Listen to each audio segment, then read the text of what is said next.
Antes de começar o vídeo, eu preciso te lembrar que na descrição ou nos comentários há sempre um link de contato caso queira conversar com a gente. Vamos ao vídeo. Regorafenib, medicamento conhecido também por seu nome comercial, Stivarga. Esse medicamento é constantemente negado pelos planos de saúde para o tratamento do câncer. E a gente vai trazer para vocês aqui uma decisão judicial a título ilustrativo para mostrar que o plano de saúde não pode negar a cobertura desse medicamento, tá? É um medicamento, a gente sabe que o preço dele é muito elevado, é um medicamento de alto custo, né? Os preços vão desde 17 mil até 25 mil, basta uma rápida pesquisa na internet para tomar ciência desses preços.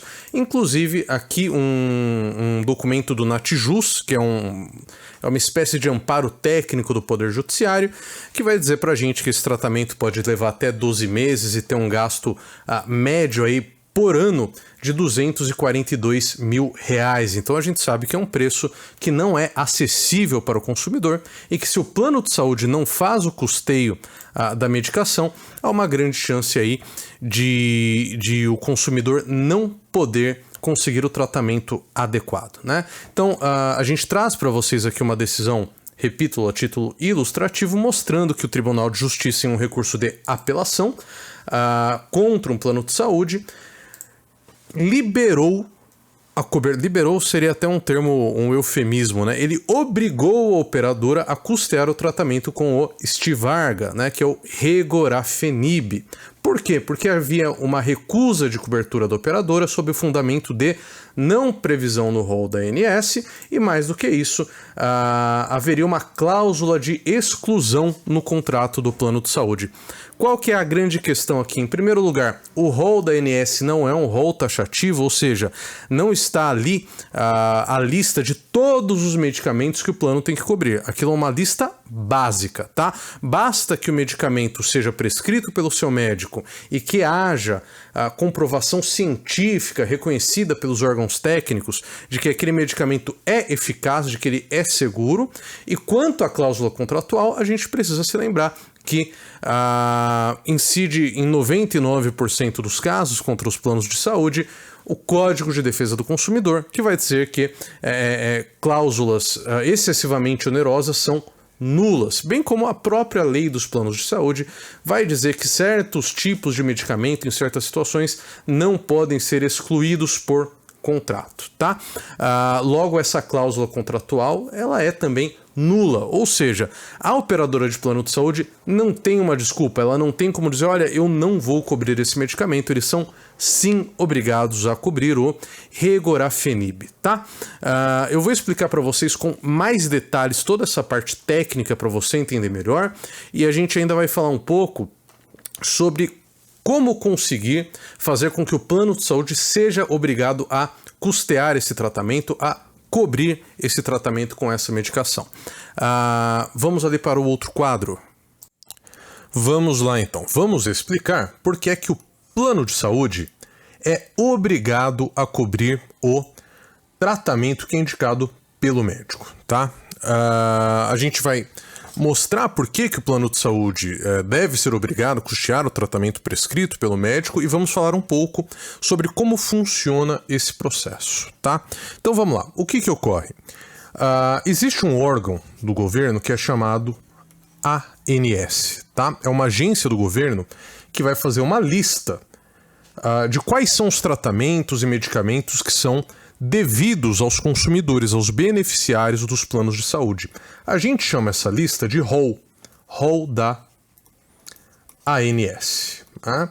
Só que essa ANS é o seguinte, ela muitas vezes não consegue acompanhar a velocidade da ciência, das descobertas médicas, ela também muitas vezes ela é administrada por pessoas que têm interesses de lobistas, de plano de saúde, etc. Então o rol da ANS, ele nem sempre vai contemplar todos os melhores tratamentos para o caso do consumidor, para o caso do paciente, né? E antigamente o Poder Judiciário falava, olha, esse rol da ANS aqui, essa lista de remédios, é só um exemplo, né? O plano de saúde tem que cobrir outros tratamentos além daqueles que estão nesse rol. Ocorre que a Justiça, desde 2022, mudou o seu entendimento e passou a dizer que não, que o que tem que cobrir é o que está nesse rol aqui, com algumas exceções, mas via de regra seria isso. O que ocorreu então? O Congresso foi lá e aprovou a lei 14.454 de 2022, tá? O que é essa lei? Ela é uma lei que vai modificar uma outra lei, que é a Lei dos Planos de Saúde, a Lei 9.656 de 98, tá? A gente chama ela de Lei dos Planos de Saúde, ou LPS. Essa lei vai ter no seu artigo 10, eu gosto de citar quais são os artigos para você poder, inclusive, conferir, né? No artigo 10, você tem uma coisa que é chamada de plano referência. O que é o plano referência? É o mínimo que qualquer plano de saúde tem que oferecer para o consumidor. É o mínimo que qualquer plano de saúde tem que oferecer para o beneficiário. E essa lei 14.000 aqui alterou a lei 9.000 para inserir 2 parágrafos, né? Modificar e inserir, porque no caso é o 12 e o parágrafo 13, né?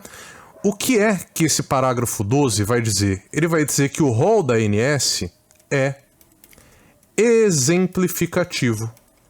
Ou seja, aqueles exames, aqueles medicamentos, tudo aquilo que consta ali do rol da ANS, é só um exemplo do que o plano de saúde tem que cobrir, e não tudo que o plano de saúde tem que cobrir, né? Aí você fala, entendi, quer dizer então que o plano de saúde tem que cobrir absolutamente tudo? Não. Tem aqui o artigo 13, que vai trazer 2 opções. Vamos fazer para baixo para ficar até mais fácil, né? O artigo 13 vai explicar que há 2 casos em que o plano de saúde tem que cobrir o tratamento que está fora do rol da ANS, que são os casos em que o tratamento tem comprovação científica e o caso em que o tratamento, medicamento, ou exame, ou seja lá o que for, é aprovado pela Conitec, que é um outro órgão, ou outros órgãos internacionais de tecnologia em saúde, tá? E aqui é importante a gente frisar que a palavra que a própria lei traz é ou, tá? Ou seja, você não precisa que haja comprovação científica e, ao mesmo tempo, seja aprovado por um desses órgãos aqui. A Conitec é um órgão internacional. Basta um dos dois. Mas a verdade é que, assim, essa segunda opção aqui, que é da aprovação da Unitec ou de outros órgãos, ela é meio que... Eu achei besteira pôr na lei, para ser sincero, porque se está aprovado por um desses órgãos, é porque há estudos que comprovam a eficácia científica daquele medicamento ou daquele exame para diagnosticar uma doença ou alguma coisa, né? Então isso aqui é um pouco besteira. Mas, na maioria dos casos, quando o médico ele prescreve um medicamento, nós temos as duas coisas, tá? Porque o próprio Código de Ética Médica, ele não permite que o médico prescreva tratamentos experimentais. Tratamento experimental é uma coisa que não é um médico no dia a dia que vai passar para você. Quem vai passar para você tratamento experimental pode ser um médico dentro de um instituto de pesquisa, né? Geralmente não é o caso. O médico do plano de saúde, ele não vai fazer isso, ele só vai te passar um medicamento que tenha comprovação científica, ele já foi testado, já teve pesquisas a respeito da efetividade daquele medicamento ou daquele exame para poder colaborar com o eventual diagnóstico, com a manutenção dos cuidados com a saúde do paciente. E ele normalmente, aqui realmente o Conitec demora muito, tá? Mas quando a gente, aqui no escritório pelo menos, quando a gente vai entrar com a ação, a gente sempre junta no processo documentos que demonstram que existe comprovação científica, e geralmente existe, porque como eu disse, o médico não vai receitar para você um tratamento experimental, ele não é louco de fazer isso, né? Via de regra, lógico que pode ocorrer, né? Tô falando aqui pela experiência que a gente tem no escritório. A gente confia em entrar com o processo porque a gente confia que o médico não tá lá apostando o CRM dele numa aventura, né, no experimento. Mas geralmente, se tem comprovação científica, algum desses órgãos internacionais vai já ter aprovado a utilização desse medicamento, desse tratamento em geral, né? A gente costuma buscar muito aqui no escritório as aprovações do FDA, tá? Que seria um equivalente à Anvisa, só que lá dos Estados Unidos, né? E é muito importante estar de olho em tudo isso aqui que eu estou trazendo para vocês. Por quê?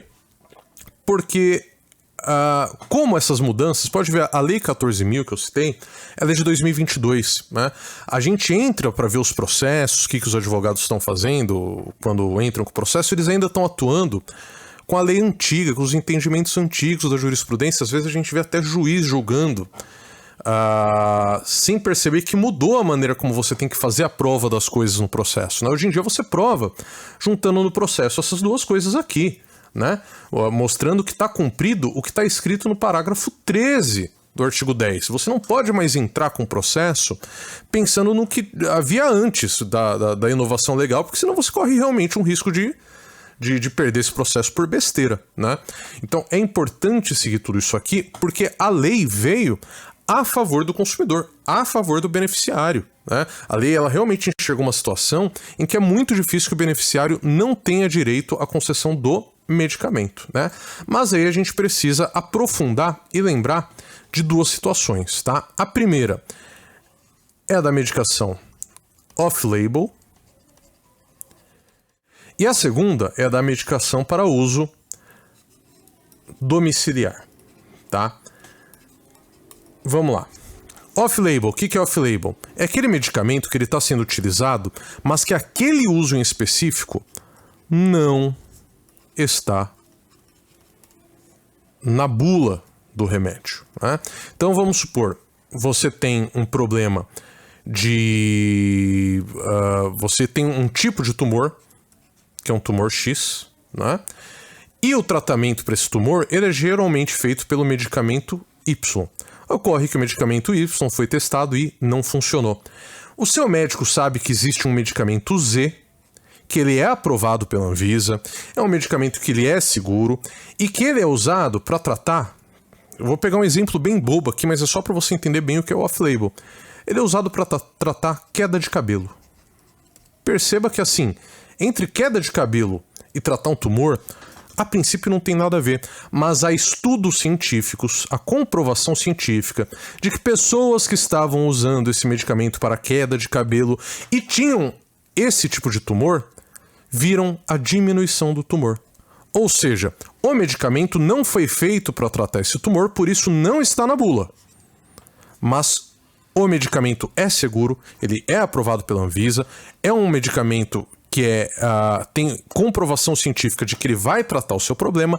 Logo, o fato de ser uma prescrição off-label, de não estar na bula, não invalida a prescrição, tá? Então o plano de saúde tem que cobrir, tá? Tem que cobrir esse medicamento, mesmo que seja uma prescrição off-label, uma prescrição fora da bula. E aqui, por fim, a gente vai ver uma questão que é não menos importante, que é, se o remédio for de alto... Porque se é um remédio baratinho, normalmente a pessoa não tem interesse em ver esse medicamento coberto pelo plano de saúde. Mas e se é um medicamento de alto custo, para você utilizar em casa, que é um medicamento domiciliar, o plano de saúde é obrigado a cobrir? E a resposta é não, tá? A gente tinha algumas decisões da justiça no sentido de que se o medicamento, o tratamento, ele é um tratamento de alto custo, o plano de saúde deveria custear mesmo que fosse para uso domiciliar. Hoje o entendimento, e tem uma exceção que eu vou trazer para vocês, tá? Mas hoje o entendimento é que o medicamento para uso domiciliar, por mais que ele seja de alto custo, ele não tem que ser coberto pelo plano de saúde. Ele deve ser coberto apenas quando é para uso, que a gente chama de uso hospitalar, né? Que é o uso quando você está internado, ou uso ambulatorial, ou seja, quando você tem que ir até uma clínica médica, um hospital, qualquer coisa, nem que seja só para aplicar o medicamento e ir embora, né? Mas se ele é aplicado ali no âmbito ambulatorial ou hospitalar, então sim, o plano de saúde deve cobrir o medicamento. Agora, se é domiciliar, aí não deve. Qual é a exceção? A exceção são os medicamentos antineoplásicos, tá? Ou os que fazem parte desse tratamento. Ou seja, se são medicamentos para tratar câncer, para tratar carcinoma, para tratar tudo que for câncer, então sim, mesmo que for para uso domiciliar, o plano de saúde tem que cobrir esse medicamento. Ah, mas esse medicamento ele não é exatamente para o câncer, ele é um medicamento porque outro medicamento que eu tomo para o câncer me causa um problema estomacal, então eu tenho que tomar esse medicamento que é caríssimo para poder proteger o meu estômago. Não importa, faz parte do tratamento do câncer, portanto, deve sim ser coberto. Tá? Então, basicamente, quando a gente fala na obrigatoriedade de um plano de saúde de cobrir tratamentos, a gente passa por esses aspectos, né? E, por isso, se você utiliza a tese correta, que é essa tese que eu passei para vocês, que é fazendo o quê? Pegando a lei 9656/98, aí seu advogado entra mostrando que o parágrafo 12 decidiu que o rol da ANS é exemplificativo. E aí ele mostra que, nesse caso, o tratamento, o medicamento, seja lá o que for que foi prescrito pelo médico, está ou comprovado cientificamente, ou já está admitido em órgãos de tecnologia da saúde, como, por exemplo, a Conitec ou o FDA americano, ou, entre outros, tem a Comunidade Europeia, etc, etc. Mas se o seu advogado vem e traz esses dois pontos aqui e mostra para o juiz, a chance de você conseguir esse tratamento através de um processo judicial é enorme, tá? É muito, muito, muito grande mesmo, né? A não ser, lógico, como eu disse, que seja um caso de medicamento experimental, aí fica muito, muito difícil, né? E é um processo que ele é relativamente... ele é relativamente rápido, porque tem processos que são muito mais demorados, mas todo processo judicial é lento, né? Por isso, quando a gente entra com esse processo, a gente pede aquilo que geralmente o pessoal chama de liminar, né? Que é um nome que não é um nome técnico, o nome direitinho é tutela antecipada de urgência, né?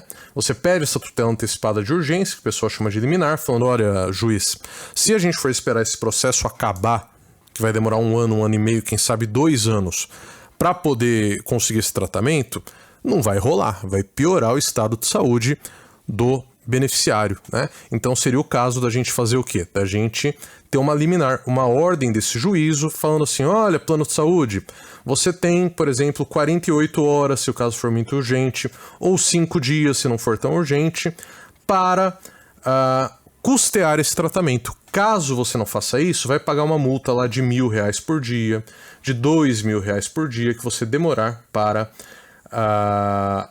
realizar a cobertura do tratamento que foi definido pelo médico assistente, tá? Então, por mais que processos sejam um pouco demorados, via de regra, a gente tem sim o deferimento dessa liminar, às vezes tem que recorrer para conseguir a liminar, mas em 99% dos casos a gente consegue garantir o tratamento através do plano de saúde para que o consumidor possa receber aquele serviço, que é um serviço que ele contratou e que a lei diz que ele tem que receber, tá bom? Bom, preciso lembrar você que se quiser conversar com a gente, tem links aqui na descrição, tem links nos comentários, links de contato, e ficamos à disposição. Até a próxima!